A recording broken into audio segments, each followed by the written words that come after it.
बातमी गणेश भक्तांसाठी। श्रावणात अंगारकी चतुर्थीचा योग आलेला आहे। 21 वर्षांनंतर अंगारकी चतुर्थीचा श्रावणातला हा योग। दगडूशेठ मंदिरात या निमित्तानंच भाविकांची गर्दी पाहायला मिळते। भाविकांसाठी मंदिर प्रशासन देखील सज्ज झालेले आहे।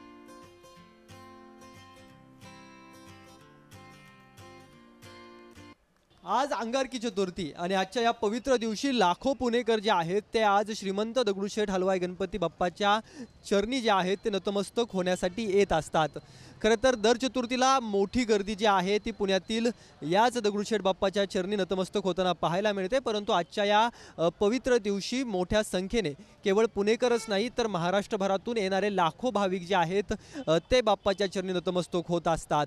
आज पहाटे श्रीमंत दगडूशेठ हलवाई गणपती ट्रस्टच्या वतीने ब्राह्मण स्मृती स्पर्श जे आहे ते अभिषेक करण्यात आलेला होता आणि या अभिषेकानंतर प्रसिद्ध गायक कुणाल गांजावाला यांच्या माध्यमातून गायनाची सेवा जी आहे ती देखील बाप्पाच्या चरणी केलेली पाहायला मिळाली। 6 वाजेपर्यंत ही गायन सेवा संपल्यानंतर अभिषेक संपल्यानंतर दर्शनासाठी जे आहे ते मंदिर खुलं करण्यात आलं आणि लाखो पुणेकरांनी जे आहे ती या बाप्पाच्या चरणी नतमस्तक होण्यासाठी आणि आजच्या या पवित्र दिवशी बाप्पाचं दर्शन घेण्यासाठी गर्दी जी आहे ती केलेली पाहायला मिळते।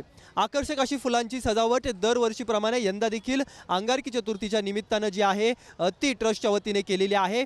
केवळ मंदिराच्या बाहेरच नाही तर मंदिराच्या आतमध्ये देखील अशाच प्रकारची फुलांची आरास मोठ्या पद्धतीने केलेली पाहायला मिळते आणि त्यामुळेच पुणेकर असतील किंवा राज्यभरातून येणारे भाविक असतील ते मनमोहक अशा पद्धतीचं बाप्पाचं दृश्य आपल्याला पाहताना आणि या सगळ्या बाप्पाचे चित्र आपल्या मोबाईलमध्ये टिपताना पाहायला मिळत आहेत।